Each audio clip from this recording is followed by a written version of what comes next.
Power corrupts, isn't it? Power sometimes corrupts even the rulers. It's not the matter of Egypt alone. Welcome once again to News Analysis. News Analysis, a weekly magazine on current affairs. To begin with the main points in a nutshell. Egypt set for a day of departure.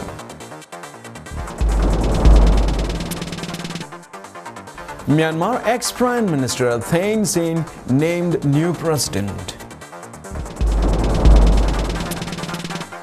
Queensland relief workers fight through cyclone debris. Obesity affects 1 in 10 adults around the world. Gujarat inquiry, Narendra Modi, partisan over riots. Nepal TV station uses lantern to highlight power cuts. And now the news in detail. Egypt set for a day of departure. Protesters in the Egyptian capital Cairo are preparing to stage a day of departure for President Hosni Mubarak.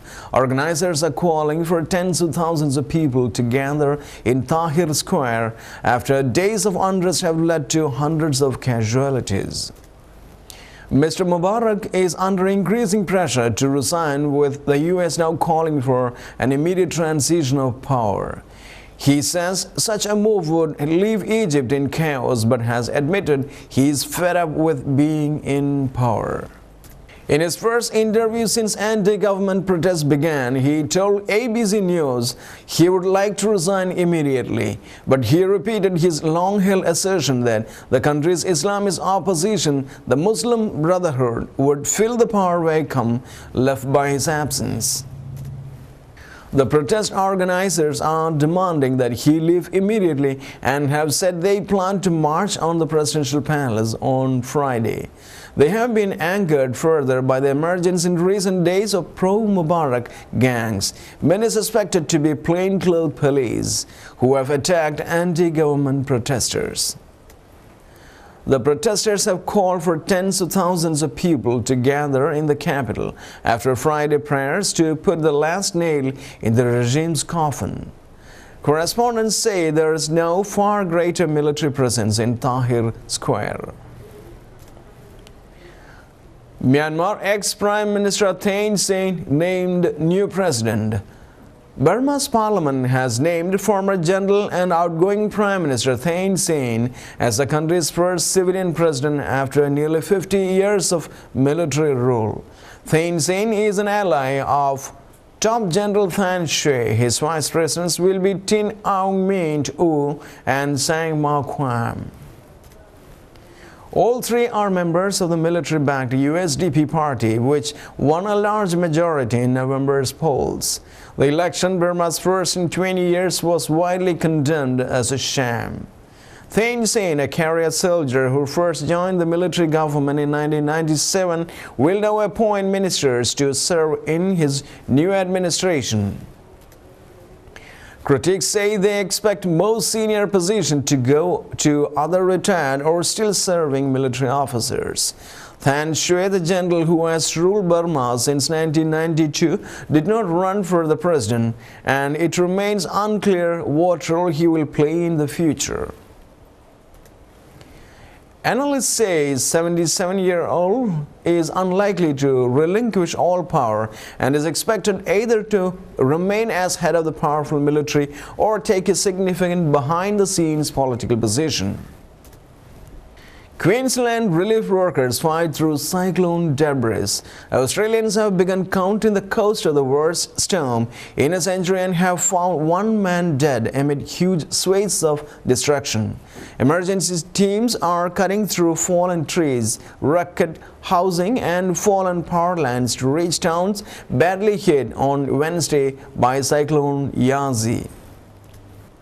Officials have appealed for calm while rescuers try to reach residents. The storm shattered coastal communities while leaving the cities of Cairns and Townsville relatively unscathed. It is war zone, said Deputy Prime Minister Wayne Swan after a 30-minute tour of the town of Tully.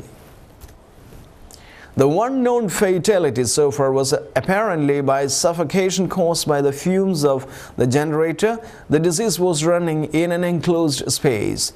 This is a tragic loss of life, and again our condolences go to that young man's family and friends, said Queensland State Emergency Services Minister Neil Roberts. Despite the scale of devastation and high economic costs expected, the low death toll so far has been surprising. Obesity affects 1 in 10 adults around the world. 1 in 10 of the world's adults is obese, according to a joint UK-US study published in The Lancet. Imperial College of London and Harvard researchers studied body mass index (BMI), cholesterol and high blood pressure data from 1980 to 2008.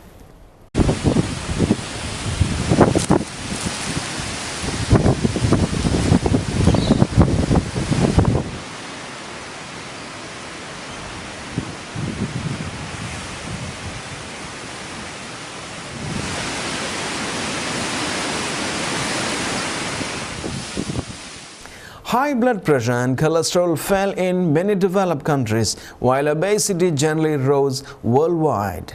Men in the UK have the 6th highest BMI in Europe, while UK women have the 9th highest BMI in Europe.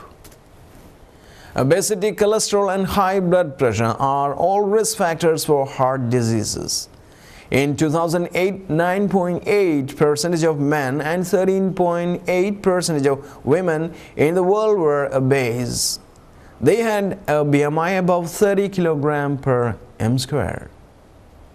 This is compared with 4.8% for men and 7.9% for women in 1980. Pacific Island nations had the highest average BMI body mass index in the world at 34.35 kg per m². This was up to 70% higher than some countries in Southeast Asia and Sub-Saharan Africa. In common with the rest of the world, BMI rose among most high-income countries.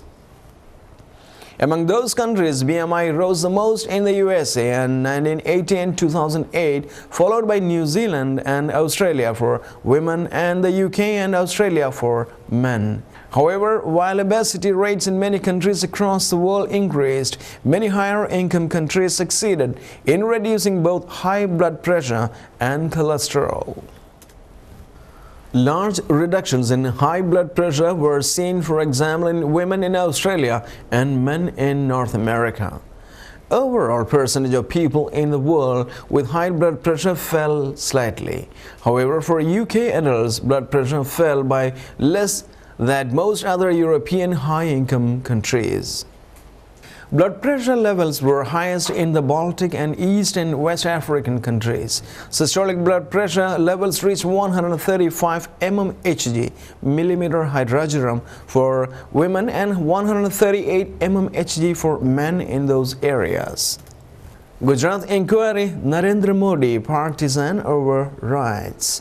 A panel investigating the 2002 riots in Gujarat has criticized the partisan stance of Chief Minister Narendra Modi in handling the violence, reports say. But it also said the probe had not uncovered any evidence against Mr. Modi to justify further action under the law. Mr. Modi rejects criticism that it did not do enough to prevent the violence. More than 1,000 people, mostly Muslims, died in the riots. The violence erupted after 60 Hindus died in a train fire. The cause of the blaze was never clearly established. Hindu groups allege the fire was started by Muslim protesters, but an earlier inquiry said the blaze was an accident. The Supreme Court set up a panel to investigate the riots in 2008 after allegations that the Gujarat government was doing little to bring those responsible to justice.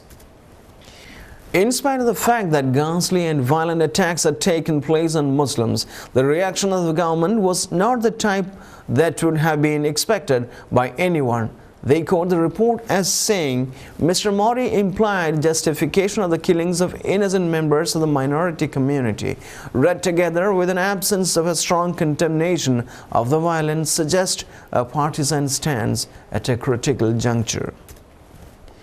The report also said Mr. Modi had showed discriminatory attitude by not visiting riot-affected areas in Ahmedabad, where a large number of Muslims were killed.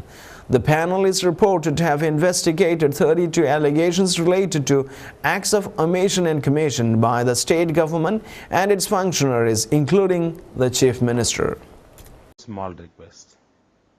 Please go to the Supreme Court judgment. And is there anything in writing